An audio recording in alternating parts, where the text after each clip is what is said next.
ኃጢአት በደላችንን በምሕረቱ ከድኖ በይቅርታው አደባባይ ሸፍኖ ያቆመን አማኑኤል አምላካችን ለስም አጠራሩ ክብርና ምስጋና ለአምላካችን ይሁን።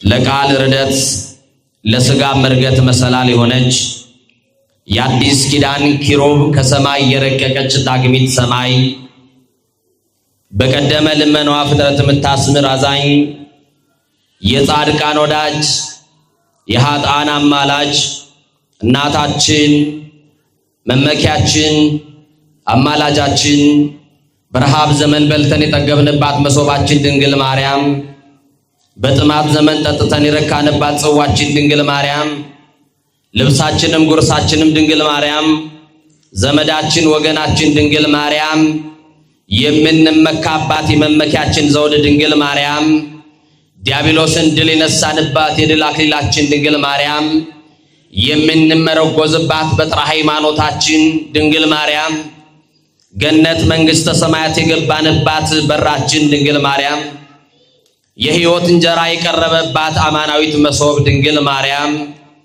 ከፍ ከፍ ያልንባት መታያችን ድንግል ማርያም ከሞት ወደ ሕይወት የተሸጋገርንባት ድልድያችን ድንግል ማርያም ከኃጢአት ስጥመት የዳንባት መርከባችን ድንግል ማርያም በመላእክት በደቂቀ አዳም በልዑላኑ በትሑታኑ በሰማይና በምድር ንግሥት ውድስት የሆነች ድንግል ማርያም መርገመ ሥጋ መርገመ ነፍስ የሌለባት ድንግል ማርያም በረከተ ሥጋ በረከተ ነፍስ እያማለደች የምታሰጥ ድንግል ማርያም ሥላሴ ክብር የክብር ክብር ያጎናጸፏት ድንግል ማርያም የሕይወት መሰላል ከመንጸፈ ደይን ወደ ገነት ከሐሳር ወደ ክብር ከጨለማ ወደ ብርሃን የወጣንባት እናታችን አዛኝቷ የመድኃኔ ዓለም እናት የኔና ያንቺ እናት ድንግል ማርያም የጭንቅ አማላጅ እንባችንን ያበሰችልን በጭንቅ ቀናችን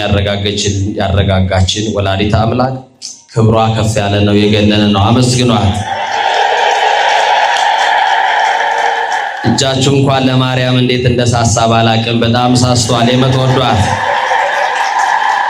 በቀራንዮ አደባባይ እንደ ብራና ተወጥሮ የሞትን መግቢያ የሞትን ማሰሪያ የቆረጠልን የሞትን መውጊያ የቆረጠልን በከበረ ደሙ ፈሳሽነት የተቤዠን ከዘላለም ሞት ያስመለጠን አማኑኤል አምላካችን ለመድኃኔ ዓለም ክብር ይሁንለት። ከፍ አድርጋችሁ አመስግኑ። ማን የከበረ ይሁን? ማን ያውቃል? ወገኖቼ ዛሬ በዚህ ጉባኤ መድኃኔ ዓለምን የማንን ጥያቄ እንደሚመልስ ማን ያውቃል? መድኃኔ ዓለም ዛሬ ጥያቄያችሁን ዛሬ መልስ ሊመልስላችሁ በጓደኛ ተጠርታችሁ የመጣችሁ ትኖራላችሁ። ድንገት እግረ መንገዳችሁን የገባችሁ ተሳልሜ እመለሳለሁ ብላችሁ ድንገት የተቀመጣችሁ ትኖራላችሁ። የዘመናት ጥያቄን የሚመልሰው እግዚአብሔር የተዘበራረቁትን የኑሯችን ጉዳይ የሚሰበስብልን እግዚአብሔር እንደ ሰው የነገርነውን አይደለም። ዝምታን የሚሰማው እግዚአብሔር በዝምታችሁ ውስጥ ያለውን ጩኸት መድኃኔዓለም ይስማ። ለሰው ያልነገራችሁትን ለሰው ያላማከራችሁትን በር ዘግታችሁ የምታለቅሱበትን ማንም የማያውቅልን ጉዳይ መድኃኔዓለም ያውቃል። ለብቻችን የምንጨናነቅበትን ጉዳይ ጣራ የቆጠርን የምናድርበትን ጉዳይ አማኑኤልና እኛ እንተዋወቃለን። እንዴት አይነት የመከራ ሌሊት እንደምናሳልፍ እንዴት አይነት የኑሮ መንገሽገሽ ውስጥ ኑሮ እንዳንገሸገሽን ወጥቶ መግባቱ እንደሰለችን እንዴት አይነት አጣብቅኝ ሕይወት ውስጥ እንዳለን ሰው ያውቅልንም። ማን ግን ያውቃል? ስልጣን የማይፈታውን የሚፈታው መድኃኔዓለም፣ ገንዘብ የማይፈታውን የሚፈታው መድኃኔዓለም፣ ቤተ ዘመድ ተሰብስቦ የማይፈታልንን የሕይወታችንን እንቆቅልሽ የሚፈታ እግዚአብሔር፣ ድብቅ ጸሎታችንን የሚያውቅ እግዚአብሔር፣ እምቅድመ ሕሊና ኩሎ ያምር የተባለ እግዚአብሔር፣ ከሐሳብ አስቀድሞ የሚያውቀው እግዚአብሔር ዛሬ ማን ያውቃል የማንን ቋጠሮ እንደሚፈታ? ዛሬ ተረኛው ማን ይሆን? የዘመናት ጥያቄን በቅጽበት የሚመልሰው እግዚአብሔር፣ ለጥያቄያችን መልስ የሆነው አማኑኤል ዛሬ ነገራችንን በሱ አስደግፈን መልስ አልባ የሆነው ጥያቄያችን መልስ አግኝቶ በደስታ ወደ ቤታችን ብንሄድ መድኃኔዓለም ይርዳል። ሊቃውንት ለአእምሮ ዋዘኞች ለጆሮ እግዚአብሔር ደግሞ ለልብ ይናገራል። ሊቃውንት ለአእምሮ ከነገሩን ዋዘኞችም ለጆሮ ካወሩልን የልብ ወዳጃችን እግዚአብሔር ለልባችን የሚነግረን ይበልጣል። ከአለት በላይ የጠነከረው ልባችንን በፍቅሩ መዶሻ ሰብሮ የሚረባንን የሚጠቅመንን የሚያስተምረን እግዚአብሔር እናንተን አስቀምጦ ከሁላችሁ የማንሰውን እኔን ታናሹን ከፊታችሁ አቆሞ የረቀቀውን አጉልቶ የራቀውን አቅርቦ ምስጢር ገልጦ ጌታ መንፈስ ቅዱስ ሁላችንንም ያስተምረን። የትምህርታችን መነሻ የምናደርገው በአንደኛ ዜና መዋዕል ምዕራፍ 21 ቁጥር 13 ላይ ያለውን መለኮታዊ ሐሳብ በማንሳት ይሆናል። ቃሉ እንዲህ ይላል፣ ምሕረቱ ብዙ ነውና በእግዚአብሔር እጅ ላይ ልውደቅ ይላል። እስቲ ከኔ ጋር በሉ፣ ምሕረቱ ብዙ ነውና በሉ። በጣም ብዙ ህዝብ ነው ያለውና እንደው አስቸገረን እንዳትሉ በማርያም እህቶች እስቲ እናንተ እስቲ በሉ ቀደሙና፣ ወንዶች ዝም በሉ። ምሕረቱ ብዙ ነውና፣ አያችሁ እንደ ንብ ነው ድምጻቸው፣ እንዳትበለጡ ኋላ እናንተ ስሙ በደንብ። ምሕረቱ ብዙ ነውና በሉ እስቲ። በእግዚአብሔር እጅ ላይ ልውደቅ። ምኑ ብዙ ነውና? እሺ ወንድሞቼ ቀጥሉ። ምሕረቱ ብዙ ነውና። አረ እነሱ አስተበለጠ መሰለኝ። አዳላህ እንዳትሉኝ። ምሕረቱ ብዙ ነውና በእግዚአብሔር እጅ ላይ ልውደቅ። ምኑ ብዙ ነውና? ከወደቅን በማን እጅ መውደቅ ይሻለናል? ውድቀታችሁን በሚፈልጉ ሰዎች እጅ ላይ አማኑኤል አይጣላችሁ። ጉድጓድ በሚቆፍሩላችሁ ክፉ ሰው እጅ ላይ እግዚአብሔር አይጣላችሁ። አንድ ጊዜ እጄ ላይ በገባ ብሎ ቀን በሚጠብቅልህ ክፉ ሰው እጅ ላይ አይጣል። ከወደቅን የማን እጅ ይሻለናል? ብንወድቅ የሚያነሳን የማን እጅ ብቻ ነው? ለመውደቅ ስንፍገመገም የሚደግፈን ማን ብቻ ነው? የዘመመው ጎጆአችንን ያቆመልን ማን ብቻ ነው? በፈረሰው ቅጥራችን ላይ ሙሉ ሆኖ የሚቆምልን ማን ብቻ ነው? ኧረ አማኑኤል ነው። ክብር ለስሙ ይሁን። መድኃኔዓለም ብቻ። ይሄንን ቃል የተናገረው ልበ አምላክ ቅዱስ ዳዊት የተናገረው ቃል ነው። ዳዊት ባለ አእምሮ ነው። ዳዊት መንፈሰ ጠንካራ ነው። እግዚአብሔር እንደ ልቤ ያለው ነው ዳዊት። ይገርማችኋል፣ ዳዊት እንደኔና እንደናንተ አጉረምራሚ አይደለም። አምልኮ ያውቃል ዳዊት። ለማን እንደሚበረከክ ለማን እንደሚገዛ ጠንቅቆ ያውቃል። ወገኖቼ ዛሬ እኔና እናንተ ለሁለት አምላክ ለሁለት ጌታ እንበረከካለን። አንዱ እግዚአብሔር ነው፣ ሌላኛው ገንዘብ ነው። አንዱ እግዚአብሔር ነው፣ ሌላኛው ስልጣን ነው። አንዱ እግዚአብሔር ነው፣ ሌላኛው ዝናችን ላይ ነን። ወገኖቼ የተደገፋችሁት ሁሉ የሸንበቆ ክምር ነው። ተንዶ ሳይሰብራችሁ ተንዶ ሳይጎዳችሁ የተደገፋችሁትና የያዛችሁትን ነገር ለቃችሁ አማኑኤል ላይ ብቻ ተደገፉ። ማን ያስደግፋል? ኧረ ንገሩኝ፣ ማን ያስደግፋል? ብትደገፉት ክንዱ የማይዝል ማን ብቻ ነው? ኧረ ለአማኑኤል ክብር ይሁንለት፣ ለመድኃኔዓለም እሱ ብቻ። እና ወገኖቼ ቅዱስ ዳዊት እንዲሁ አይደለም ባለ አእምሮ ነው ያልኳችሁ። መሽቶ ሲነጋ በእግዚአብሔር ፊት አያጉረመርምም። እናቶቼ ንገሩኝ፣ ዛሬ መሽቶ ሲነጋ ኪዳን እየሄዳችሁ መንገድ ላይ ከሰዎች ጋር ስትገናኙ እንዴት አደርሽ ወይዘሮ ገሌ ስትባል እግዚአብሔር ይመስገን እንላለን አይደል? ግን ቀጥለን ደግሞ የምናቀርባት ደግሞ ሮሮ አለች አይደል? ባክሽ ሌሊቱን ሲቆርጠኝ ሲፈልጠኝ አደረ እንላለን አይደል? ምን አዳር አለ ብለህ ነው? ይኸው ሌሊቱን እኮ ነው እንዲሁ ነው የነጋልኝ ብለህ ግድ የለም ስትገላበጥ ብታድርም ሌሊቱን ያነጋልህ ማን ብቻ ነው? ሲቆረጥምህም ሲፈልጥህም ብታድር ሌሊቱን ለሞት ያላደረገብህ ደግፎ ያነሳ ማን ነው? ለዚህ ነው ልበ አምላክ ቅዱስ ዳዊት እንዲህ አለ፣ አንሰ ሰከብኩ ኖም ኮተንሳይኩ እስመ እግዚአብሔር አንሳኒ ይላል። ጠዋት ተነስቶ በማለዳ እግዚአብሔር ላይ አያጉረመርምም። እንዲህ ነው የሚለው። እንዴት እንደተደግፎ እንደተነሳ ያውቃል። ታውቃላችሁ እንዴት እንደተኛችሁ፣ ግን እንደተነሳችሁ አታውቁም። በእንቅልፍ እንዴት አይነት ዓለም ውስጥ እንደነበራችሁ አታውቁም፣ አታስተውሉም። ደግፎ ያነቃችሁ ማን ነው? ወጣችሁ ለመግባታችሁ ዋስትናችሁ ማን ነው? ተኝተን ለመነሳታችን ዋስትናችን ማን ነው? እኛ እኮ እርግጠኛ ነን አይናችንን የምንከድነው አማኑኤል ስላለ ብቻ ነው። እውነት አስብ። ዙሪያችንን ካዳመጥነው አይን የማያስከድን ነገር አለ። ግን መድኃኔዓለምን አምነን አይናችንን እንከድናለን። እሱም ደግሞ ታምኖ ሌሊቱን አንግቶ ደግፎ ያነቃናል። ደግፎ ላነቃችሁ ለአማኑኤል ክብር ይሁን። እና ዳዊት አንተ ሰከብ ሆኖንኩ ወተንሳይኩስ መግዚአብሔር አንሳኒ እኔ ተኛው እስቲ በሉ አንቀላፋው እግዚአብሔር ደግፎኛልና ነቃው።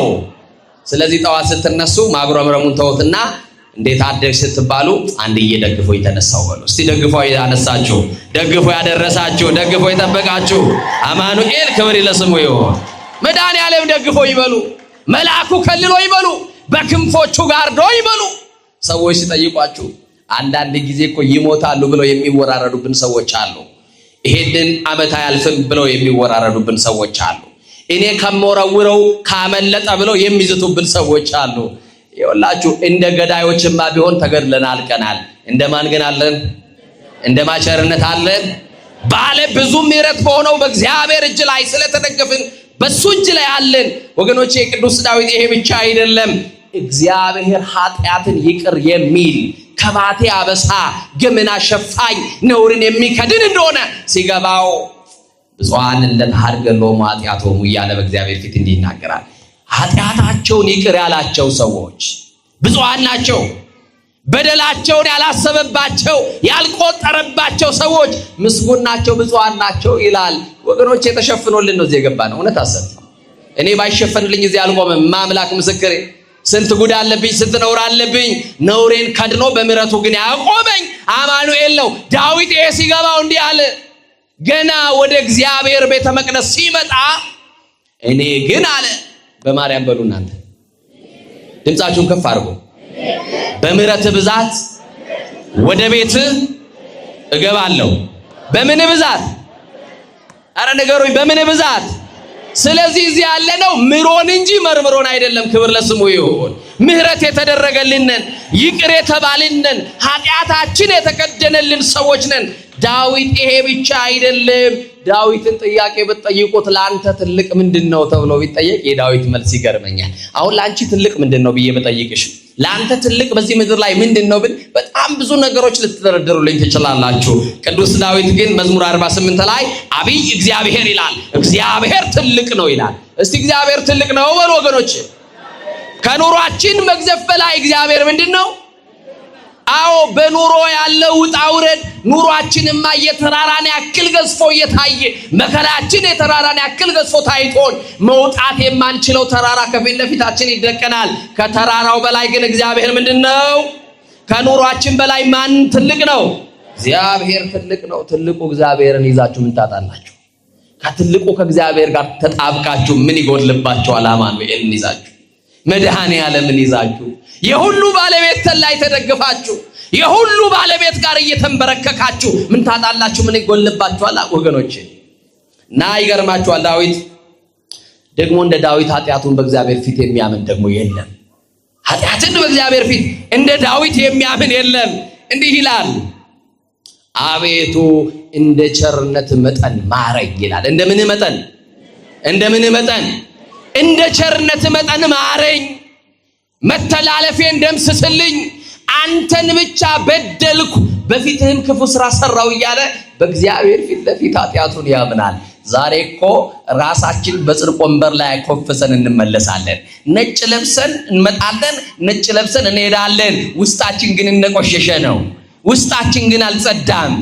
ሐሜት አለ ውስጣችን፣ ጥላቻ አለ ውስጣችን፣ መለያየት አለ ውስጣችን፣ መከፋፈል አለ ውስጣችን፣ ዘረኝነት አለ ውስጣችን፣ ብሔርተኝነት አለ ውስጣችን፣ ጎሰኝነት አለ ውስጣችን። ሰፊ ሀገር ይዘን መንደር ወርደናል። እንዲህ ባለ ቆሻሻ ማንነት ውስጥ ነጭ ያለበሰን ከክብራችን የተነሳ አይደለም። ነጭ ያለበሰን አማኑኤል እንደ ምሕረቱ ብዛት ነው። አማኑኤል ሸፍኖልን ነው። መድኃኔዓለም ከድኖልን ነው እንጂማ ስራችን በእግዚአብሔር ፊት ቢገለጥ መስህ ኃጢአትን ብትታቀብ እግዚኦ እግዚኦ መኑ ይቀውም ቅድሜ ካደለ ያለው ኃጢአትን ብትጠባበቅ በፊት ማን ይቆማል እኮ ነው ያለው። እግዚአብሔር ኃጢአታችንን ቢቆጥርብን ኖሮ በእግዚአብሔር ፊት ባለሞገስ ሆኖ የሚቆም ማንም የለም። ተሸፍኖልን ግን ቆመናል። ይህንን ነገር እንዳትረሱ ወገኖቼ። የሰማችሁ ነው። ተሸፍኖልን ይቆም ነው። ይገርማችኋል። አንዳንድ ጊዜ እግዚአብሔር ይቅር ያለን ሰዎች ነን። እየሰማችሁ ነው። ዛሬ መድኃኔዓለምን የምናገለግለው ይቅርታውን ስለምናውቅ ነው። ብዙ በደላችን ስለተተወልን ነው። ብዙ ኃጢአታችን ስለተሰረዘልን ነው። እንደ ምሕረቱ ብዛት በምሕረቱ ብዛት ስለተጎበኘን ነው። ባለ ብዙ ምሕረት በሆነው በአማኑኤል ስለተጎበኘን ነው። አንዳንድ ሰዎች በድፍረት አባትነታችንና ክህነታችንን ይረሱና በውስጥ መስመር ይጽፉልናል። እየሰማችሁኝ ነው? በጣም ነውር የሆኑ ነገሮች ፕሮፋይላቸው ሲታይ የእመቤታችን ስዕል አለው። ፕሮፋይላቸው ሲባል የኢትዮጵያ ኦርቶዶክስ ተዋሕዶ ቤተክርስቲያን አርማ አለው። ወገኖቼ ራዕይ ዮሐንስ ላይ እንዲህ ይላል። የሰማችሁኝ ነው? ዲያብሎስም ይላል የስድብ አፍ ተሰጠው። ክርስቲያን የሚሳደብበት አፍና ልሳን አልተሰጠውም። የሰማችሁኝ ነው? እንደው ጊዜው እስቲ ቢሰጠን እንደው የሰው ኃጢአት ለመቁጠር በቂ ነው። ያው ነው ያለን ቀሪ ሂሳብ፣ ቀሪ እድሜያችን የሰው የምናወራበት ይሆን? ስለ ራሳችን ኃጢአት የምናለቅስበት ነው። ወገኖች ግድ የላችሁ። እኛን በድል ይሆናል፣ እኛን እናጠፋ ይሆናል፣ እኛን ደክም ይሆናል። ግን ሁሉ ስለ ራሱ ቢያለቅስ ጥሩ ነው። እየሰማችሁ ነው? ቅዱስ መጽሐፍ የሚናገረው አንዱ የአንዱን ሸክም ይሸከም ይላል። የሰማችሁ ነው? እግዚአብሔር በደላችንን ስላልቆጠረ ነው። ሌላው ቅዱስ ዳዊት ሕመም ሲሰማው እንዲህ ብሎ ይጸልያል። እስቲ ሕመም ሲሰማችሁ ምን ብላችሁ እንጸልዩ? እሰይ የኔ እናት ምን አሉ እናታችን? የሰማችሁ ንገሩኝ። አቤት ተሳለኒ እግዚኦ ተሳለኒ ይላል ቅዱስ ዳዊት። ማረኝ አቤቱ ማረኝ ይላል። እስቲ ሁላችሁ ማረኝ ነው በሉ። አቤቱ ማረን በሉት።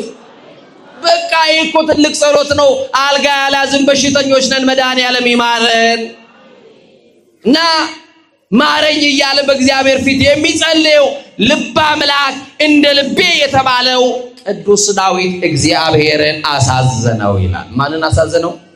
ወገኖቼ ወዳጃችሁን ስታሳዝኑ፣ ወንድማችሁን ስታሳዝኑ፣ ምናልባት አባቶቻችሁን ይዛችሁ ወንድሜን በድያለሁ፣ አሳዝኛለሁ፣ ይቅር ባብሉኝ፣ አስታርቁኝ፣ ሸምግሉኝ ትሉ ይሆናል። ከመድኃኔዓለም ብትጣሉ ግን ወዴት ነው የምትሄዱት? መሄጃ አለን? ዳዊት ኃጢአት ሰራ፣ እግዚአብሔርን አሳዘነው። ምንድነው ዳዊት የሰራው ኃጢአት ካላችሁ በተነሳንበት የትምህርት ክፍል አንደኛ ዜና መዋዕል ምዕራፍ 21 ቁጥር 1 ጀምረን እናነባለን። እንዲህ ብሎ ይጀምራል። እኔ ጋር ናችሁ? ሰይጣን በእስራኤላውያን ላይ ተነሳሳ ብሎ ይጀምራል። የታባቱ የመናት እስቲ ጥሩት። ሰይጣን በሉ እስቲ። በእስራኤላውያን ላይ ምን ነው ጥሩት ስላልኩ ፈራችሁ እንዴ? በእስራኤላውያን ላይ ተነሳሳ። ልክ ዛሬ በኢትዮጵያውያን ላይ እንደተነሳሳው ማለት ነው። ልክ በአንድነታችን ላይ እንደተነሳሳ፣ በአብሮነታችን ላይ አመድ ሊበትን እንደተነሳው፣ ሊከፋፍለን እንደተነሳው፣ ሊነጣጥለን እንደተነሳው፣ ፓርቲሽን እያካፈለ እንዳጣላን፣ ቋንቋችንን ሊያደበላልቅብን ዛሬ ኢትዮጵያውያን የድሮ ኢትዮጵያውያን ነን። የድሮ ነው ፍቅራችን፣ የድሮ ነው መተማመናችን፣ የድሮ ነው መዋደዳችን። እንደ ድሮ ጎረቤት ሄዳችሁ ቁርስ ትበላላችሁ? ያሉ ጎረቤት ቁርስ ከተበላ የሌላኛው ቤት ምሳ የሚበላበት ኢትዮጵያ እኮ ነበረ። በር ዘግቶ መብላቱን ማን አስተምሮ ነው ኢትዮጵያውያን? ሻክቶ የሚደፋ እህል ላይ ስስታም ያደረገን እንዴት ያለው አጋንንት ቢያገኘን ነው ወገኖች። እና ወገኖቼ ሰይጣን በእስራኤላውያን ላይ ተነሳሳ ካለ በኋላ ዝቅ ብላችሁ ስታነቡ ዳዊትንም ቀሰቀሰው ይላል። ልብ አድርጉ። ማንን ቀሰቀሰው? ማንን ቀሰቀሰው? ዳዊትን ቀሰቀሰው። በትጋት እያገለገለ ያለውን ለጥፋት ይቀሰቅሳል። ሰይጣን ክፉ ነው። ታማኙን ለተንኮል ይቀሰቅሰዋል፣ ለአድማ ይቀሰቅሰዋል። ሰይጣን ክፉ ነው። ጻድቁን ለዝሙት ይቀሰቅሰዋል። ሰይጣን ክፉ ነው። አሁን በዚህ መድረክ ላይ ስለ ሰይጣን እውቅና እየሰጧችሁ እንዳልሆነ ትረዱኛላችሁ። ሰማችሁኝ አይደል? አሁን ሰይጣን ሲባል የት አባቱ እኔ የገሌ ልጅ ብላችሁ ነው የምትፎክሩት አይደል? ሰይጣን ሲባል እኔ ማርያም ልጅ፣ እኔ የገልዬ ልጅ፣ በቃ በባዶ ፉከራ። ደርግ ትቶት በሄደው በአብዮቱ ዘመን ፉከራ ሰይጣን አይገለበጥም። ሰይጣን የሚገለበጠው፣ ሰይጣን የሚሸነፈው በአምልኮ በመድኃኔዓለም ፊት ለፊት ስንንበረከክ። ለማን ስንንበረከክ? ለማን ስንንበረከክ? ለሥላሴ ስንንበረከክ። አያችሁ እንደ ተጻፈው እንደ እግዚአብሔር ቃል መኖር ያልቻለ ሰው ታዲያ ሰይጣን ለምን ፉከራ ቢያወጣበት በቴሌቪዥን መስኮቶች እያየን ዛሬ ውጉት የተባለ ወጋ ነው እንደሚባል የሚወጋ ነገር የለም እየሰማ ነው አይደል? አዎ ዳዊት ብርቱ ነው። ዳዊት እግዚአብሔር የወደደው እንደ ልብ የተባለ ሰው ነው። የሰይጣን ዓላማ ምንድነው ካላችሁ ዳዊትን የቀሰቀሰው ለምንድነው ካላችሁ ከእግዚአብሔር ጋር ሊያጣላው የሰማችሁ ነው አይደል? ሊያጣላው የወንድሞች ከሳሽ የተባለው አቧላ ሐሰት የተባለው ሰይጣን ምንም እውነት የሌለበት የሐሰት አባት ሰይጣን ዳዊትን ቀሰቀሰው። ለርኩሰት ይቀሰቅሳል፣ ለዝሙት ይቀሰቅሳል፣ ሰው ለመግደል ይቀሰቅሳል፣ ለሐሜት ይቀሰቅሳል፣ ለጥፋት ይቀሰቅሳል። እኔ ግን በሉ እምነታችሁ እንዳይጠፋ ከለከልኩላችሁ። አሁንም አበጣሪው መንፈስ ይከልክልልን። የዝሙቱ ሰፌር ላይ እንዳያበጥረን ይከልክልልን። የክፋቱ ሰፌር ላይ እንዳያበጥረን ይከልክልልን። የአድማ ሰፌር ላይ እንዳያበጥረን ይከልክልልን። የተንኮል ሰፌር ላይ እንዳያበጥረን አበጣሪው መንፈስ ይከልክልልና። እንዴት እንደሚበጠር እናቶቼ ታውቃላችሁ አይደለም? እንዴት የታደሳችሁ እንደምትመልሱት መከራውን አሳይታችሁ እንደምትመልሱት ሰፌር ላይ ታውቁታላችሁ። ይኸው ሰይጣን ዛሬ እንደ ስንዴ እያበጠረን ነው የዝሙቱ ሰፌር ላይ። ወጣቶች ንስሐ ግቡ። ሰይጣን የአድማ የምቀኝነት የተንኮል የስም ማጥፋት ሰፌር ላይ እያበጠረን ነው። አንዳንድ ጊዜ ለእምነታችን የተሟገትን እየመሰለን አባቶችን ሁሉ በድፍረት የምንሳደብ ደፋሮች አድርጎናል ሰይጣን። ለቤተ ክርስቲያን የተቆረቆርን እየመሰለን ግን አይምሰላችሁ፣ ቤተ ክርስቲያንን እያፈረስናት ያለነው እኛው ነን። ለቤተ ክርስቲያን ጠላት እኛ ነን ይሆነው። ሰድቦ ለሰባዳቢ እየሰጠን ያለነው ቤተ ክርስቲያን እኛ ነን። ኃጢአት ስንሰራ በደል ሲንሰራ ወደ ካህናት ጋር እንሄዳለን ራሳችን ልናሳይ። ለአንድ አባት ንስሐ ነግራችሁት ያ አባት እስኪሞት ድረስ በልቡ ይዞ በልቡ መቃብርነት ኃጢአታችሁን በሆዱ መቃብርነት ቀብሮ ይሞታል። ይሰማችሁ ይኖራል። አንድ ቀን የሆነ ነገር ቢገኝብን ግን አይ እንዴት እንደምታረጉን በአደባባይ እንዴት እንደምትሰቅሉን። እግዚአብሔር አይቶ ማለፍን ያድለን፣ ሰምቶ ማለፍን ያድለን፣ ሰምቶ መቻለን ያድለን። ወገኖቼ ትዕግስተኞች ያድርገን። እና ዳዊትን ቀሰቀሰው። አሁን በዚህ ውስጥ የስንት ዓመት የጸሎት ልምድ እንዳላችሁ ጥያቄ ጠይቃቸዋለሁ። መልሱን መልሱ ራሳችሁ። ንስሐ ከገባሽ ስንት ዓመት ሆነሽ? መቁረብ ከጀመርክ ስንት ዓመት ሆነክ? ቤተ መቅደስ ገብተህ ማስቀደስ ከጀመርክ ስንት ዓመት ሆነ? ሰዓታት መቆም ከጀመርክ፣ ማይሌት መቆም ከጀመርሽ፣ ኪዳን እያስቀደሽ የኪዳኑን ጸሎት ከተካፈልሽ ስንት ዓመት ሆነሽ? ጫማ ወልቆም ቤተ መቅደስ ከገባ ስንት ዓመት ሆነ? ሰይጣን የ7500 ምናምን ዓመት የውጊያ የተንኮል የክፋት ልምድ አለው። አሁን ማወራላችሁ እንደ ተራ የምታዩትን ይሰማችሁኝ ነው።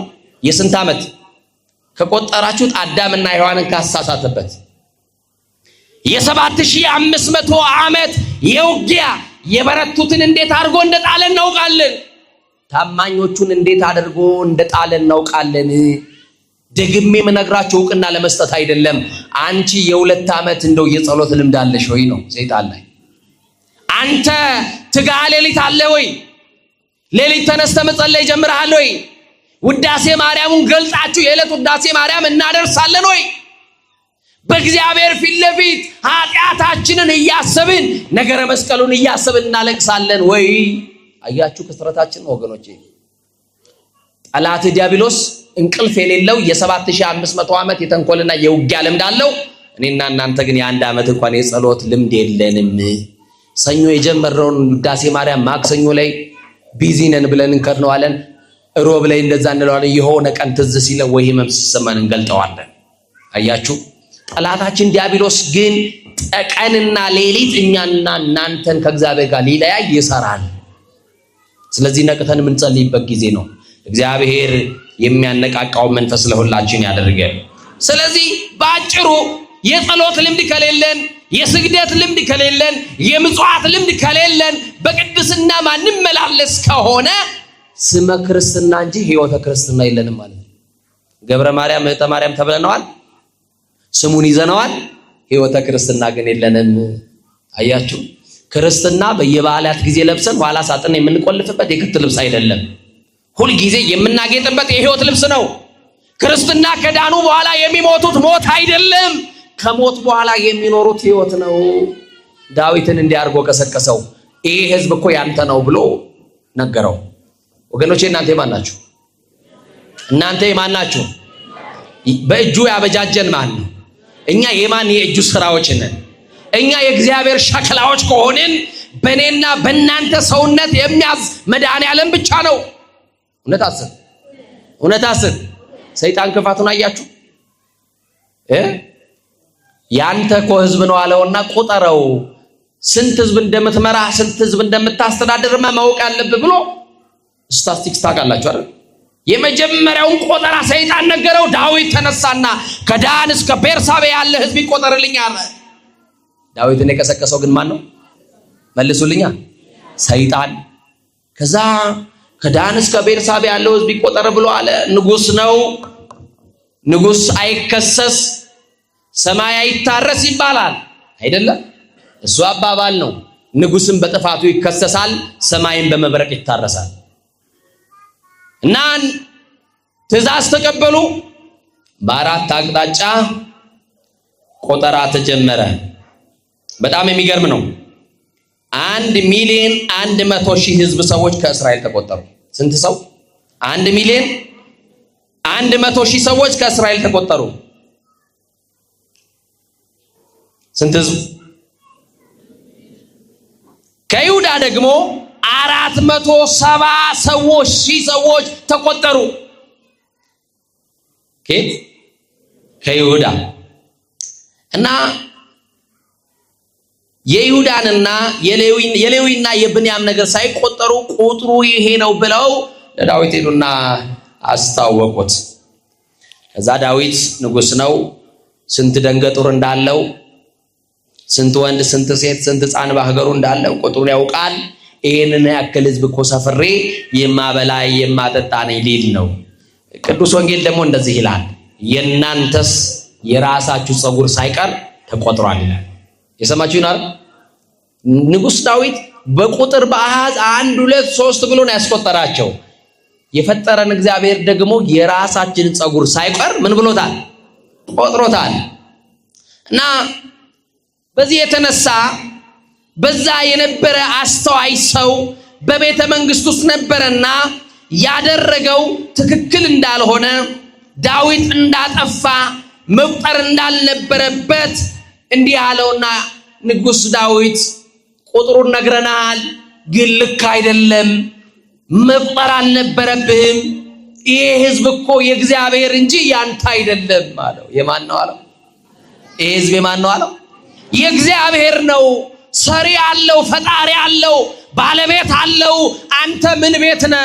አንተን የሾመ እኮ እግዚአብሔር ነው አለው። ማን ነው የሚሾም? ማን ነው የሚሽርስ? ማን ነው የሚያከብር? ማን ነው የሚያዋርድስ? ማን ነው ባለጠጋ የሚያረግ? ማን ነው ደሃስ የሚያረግ? ማን ነው የሚያወጣ የሚያወርድ የሚያስገባ የሚያስወጣ? ማን ነው የሚገድል የሚያድን? ማን ብቻ ነው?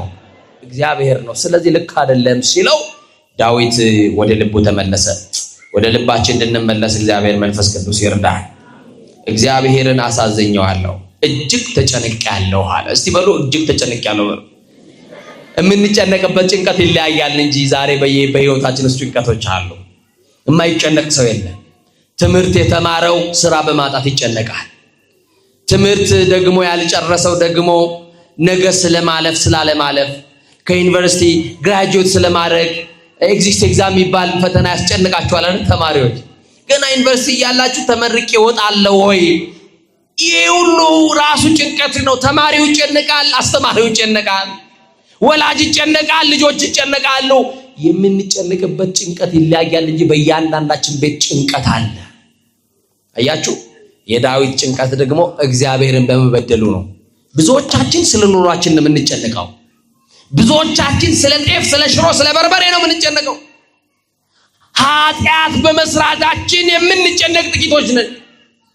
በደል በመስራታችን ከእግዚአብሔር ጋር ያለን ግንኙነት በመቋረጡ የምንጨነቅ ጥቂት ነን። አያችሁ? የዳዊት ጭንቀት እግዚአብሔርን በድያለሁ ብሎ እጅግ ተጨንቄያለሁ አለ። እግዚአብሔር ደግሞ እንዲያደረገ ጋድ የተባለ ነብይ ያስነሳና ወደ ዳዊት ላከ ይላል። ለሕዝብ ያለቃ ለዳዊት እንዲህ ብለህ ንገረው በድለኸኛል በለዋል። እስቲ ምን ብለኸኛል? ምን ብለኸኛል? በድለኸኛል። ሕዝቡን ለምን ቆጠርክ? ሳኦል በፊቴ ያደረገውን ታውቃለህ፣ አንተስ እንዴት ታሳዝነኛለህ ብለህ ንገረው። አደርግብህ ዘንድ የቱን ትሻለህ ብለህ ንገረው አለው። ያ ነብይ ከዋሻው ወጥቶ ወደ ዳዊት ሲመጣ እግዚአብሔር ለነብዩ ለጋድ የተናገረው ነገር እንዳለ አስተዋለ። እግዚአብሔርን በድያለሁና ወዮልኝ ብሎ ዳዊት አዘነ። ግዴላችሁ ኃጢአት በሰራችሁበት ሌሊት ስታለቅሱ ታድራላችሁ፣ ሲነጋ ግን መጣችሁ ንስሐ የምትገባላችሁ ወይ? ኃጢአት በሰራንባት ምሽት ላይ ይጸጽተናል፣ ስናለቅስ ስናነባ እናድር ይሆናል። ሲነጋ ግን ለንስሐ ከመጣን እውነተኛ ክርስቲያኖች ነን ወገኖች። እና ጋድ መጣ። ንጉሥ ሆይ እግዚአብሔር ወደ አንተ ልኮኛል፣ እጅግ ተቆጥቷል፣ እግዚአብሔር በድለኸኛል ብሏል። አደርግብህ ዘንድ 3 ነገር በከተማህ አመጣለሁ፣ የቱን ትሻለህ? ከ3ቱ አንዱን ምረጥ አለው እግዚአብሔር። ዳዊት ምንድነው እግዚአብሔር የሚያደርግብኝ ብሎ የጋድን ንግግር ጠበቀ። የ3 ዓመት ረሃብ በሀገር ላይ ማትመርጥ ከሆነ የ3 ዓመት የጠላት ሰይፍ አመጣለሁ። ይሄንንም ማትመርጥ ከሆነ የ3 ዓመት ጽኑ ቸነፈር በሽታ ሰድብሃለሁ። ከነዚህ ከ3ቱ አደርግብህ ዘንድ የቱን ትሻለህ? ምረጥ አለው።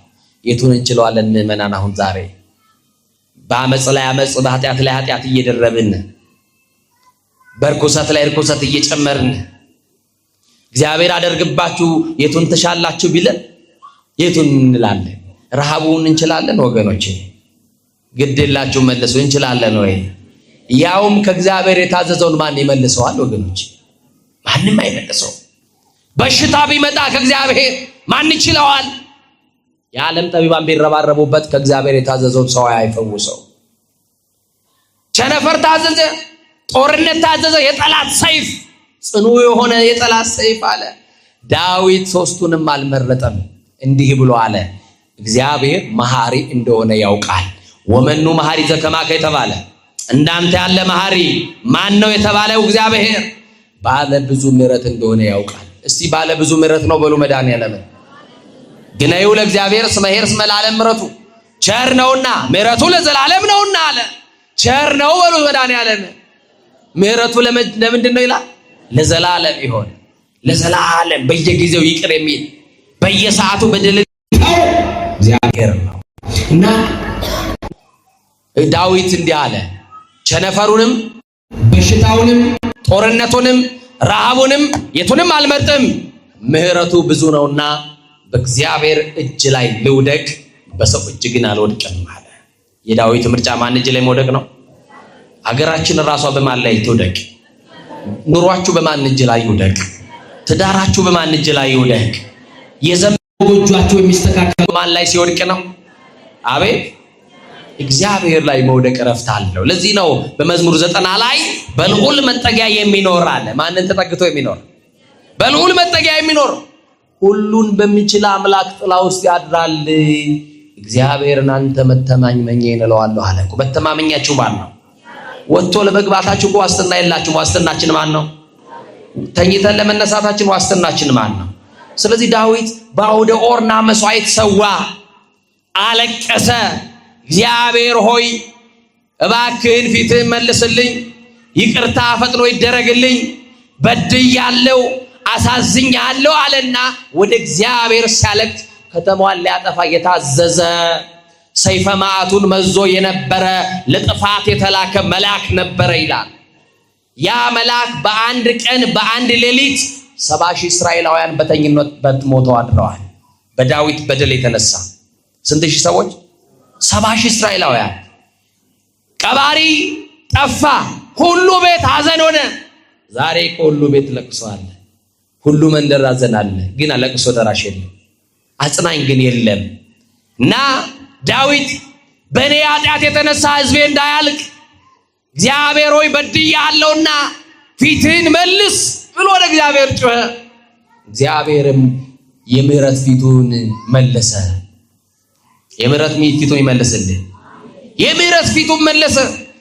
ሰይፈ መዓቱን መዞ የነበረውን መልአክ እንዲህ አለው፣ ከእንግዲህ በቃ አለው። ለኢትዮጵያውያን ከእንግዲህ ስደቱን በቃ ይበለን። ለኢትዮጵያውያን ጦርነቱን እግዚአብሔር ከእንግዲህ በቃ ይበለን። ከእንግዲህ ለኢትዮጵያውያን መለያየቱን በቃ ይበለን። ጥላቻውን በቃ ይበለን።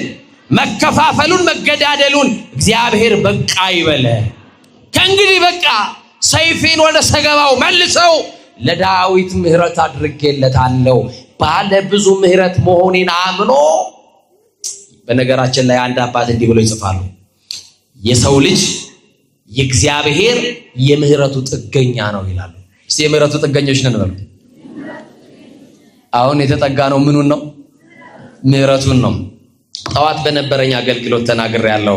ምናልባት ደግሜ ብናገረው ደስ ይለኛል። ቅዱስ ጴጥሮስን ታውቃላችሁ? ሊቀ ሐዋርያት ታውቁታላችሁ? ሊቀ ሐዋርያት ቅዱስ ጴጥሮስ በረከቱ ይደርብህ። ያ የመንግስተ ሰማያት መክፈቻ የተሰጠው ቅዱስ ጴጥሮስ እና ቅዱስ ጴጥሮስ እንዲህ ለኢየሱስ ክርስቶስ አንድ ቀን በጣም ችኩል ስለነበረ ጥያቄ ጠየቀው። ቅዱስ ጴጥሮስ ጌታ ሆይ ንጉስ እንደሆንክ አውቃለሁ። አማኑኤል ንጉስ ነው አይደለም? መድኃኒዓለም ንጉስ ነው አይደለም? ኢየሱስ ንጉስ ነው አይደለም? ክርስቶስ ንጉስ ነው አይደለም? ነው። በጣም የሚገርማችሁ ቅዱስ ዳዊት እግዚአብሔር እሰ ንጉሱቱም ቅድመ ዓለም፣ እግዚአብሔር አስቀድሞ ከዓለም አስቀድሞ ንጉስ ነው ብሎ ይናገርለታል። ንጉስ ነው። በእጅ ብልጫ ያልተሾመ ንጉስ፣ በጭብጨባ ያልተሾመ ንጉስ፣ ሰማይና ምድር ሳይዘረጋ የነበረ ንጉስ፣ ይሄን የሚታየውና የማይታየውን ዓለም አሳልፎ በንግስና ማማ ለብቻው የሚቀመጥ ንጉስ አማኑኤል ነው፣ መድኃኒዓለም ነው። እና አማኑኤል የኔ ጌታ ንጉስ እንደሆንክ አውቃለሁ። እኔ የማውቃቸው ነገስታቶች ደግሞ ቤተ መንግስት አላቸው፣ ዙፋን አላቸው፣ ወንበር አላቸው። አንተ እየተቀምጠ ነው ቆይ ዓለምን የምትገዛው ብሎ ጴጥሮስ ጠየቀው ጌታ። የጴጥሮስ ጥያቄ ትክክል ነው። ጠየቀው በቃ ጌታ። ጴጥሮስ እኔ ዓለምን የት እንደማስተዳድር ብነግርህ ትገረማለህ፣ ና ላሳይ አለውና መድኃኒዓለም እጆቹን ዘረጋ። የይቅርታ እጁን ይዘርጋልን፣ የምህረት እጁን ይዘርጋልን፣ የሰላም እጁን ይዘርጋልን፣ የበረከት እጁን ይዘርጋልን። ዘረጋለት ለጴጥሮስ እጆቹን እና እጁን ዘረጋና ወደ እጄ መዳፍ ተመልከት አለው። በአጭር ቁመት በጠባብ ደረት በስጋ ማርያም የተገለጠው አንድዬ አማኑኤል ጎንበስ ብሎ ወደ እጆቹ መዳፍ ሲመለከት ዓለምን በሞላ አየ። ስክሪፕቶ በሰጣችሁ በእጃችሁ ላይ ወርልድ ማፕ ወይም አፍሪካ ማፕ በስዕል በካርታ አሳዩኝ ብላችሁ እጃችሁ ይበቃል? ለስዕል እንደው ይበቃል? አይበቃም። ምናልባት የኢትዮጵያን ካርታ ሳነሳችሁ እንደው ጂኦግራፊ በደንብ ጎበዝ ይሆናችሁ ሰዎች አይደለ ታሳዩኝ ይሆናል እንደው። ከዛ ውጭ አይሆንም። መድኃኒዓለም ለጴጥሮስ ሲያሳይ በካርታ አይደለም፣ በስዕል አይደለም፣ ዓለምን በመዳፍ በመሃል እጁ አድርጎ አሳየው። ያው የዓለም ሕዝብ ለመድኃኒዓለም ግማሽና አልሞላም። የሰማችሁ ነው። ለካ ሲሰፍረን እንዲያርጎ ይጨብጠናል። አያችሁ፣ አንዳንድ ቀን እያመጽንበት እንዲንላለን፣ የጨበጠን ቀን ግን እፍኛን ሆናል። እና ጴጥሮስ ተገረመ። ወይኔ መድኃኒዓለም፣ ወይኔ ኢየሱስ የኔ ጌታ፣ ሳላውቅ አብሬ ከዋልክበት ውላለሁ፣ ካደረክበት አድራለሁ። ዓለምንማ እንደ እንቁላል ተንከባክበ በእጅ እንደያዝክ መቼ አወቅኩኝ። የተያዛችሁት በመድኃኒዓለም እጅ ላይ ነው፣ እንዳትፈሩ። የሚዝትባችሁ፣ ጥርስ የሚነክስባችሁ፣ የሚያስፈራራችሁ ሰው አለ። ግድላችሁም እኔ የተያዝኩት በመድኃኒዓለም እጅ ነው በሉት። ጠላታችሁ በማን እጅ? ከያዘ በማይለቀው በማን እጅ? ካስገባ በማያስወጣው በማን እጅ? በማይጥለው በማን እጅ? በማይዝለው በማን እጅ? እስቲ በእጆቹ ስለተያዛችሁ አመስግኑት መድኃኒዓለም። በመድኃኒዓለም እጅ። እና መድኃኒዓለም ለካ በእጅ ነው እንደ እንቁላል የተያዘ ነው ብሎ ጴጥሮስ ጠየቀው። አዎ እንግዲህ እንዳየ ሆነው ዓለም ሲለው እባክህ ለአንድ ቀን ዓለምን ላስተዳድር ስጠኝ አለው። ይሆንለት ይሆን? እንደው አንድ ቀን ቢሰጠው ጴጥሮስ ምን ሊያደርገን ይችል ይሆን? በዛ ላይ ችኩል ነው ብያቸዋለሁ። እንደው ለእናንተ ከኛ መካከል ለአንዳችን አንድ ቀን ቢሰጠን እንደው እቺን ዓለም አንድ ቀን ገልብጠናት ነው የምናድረው።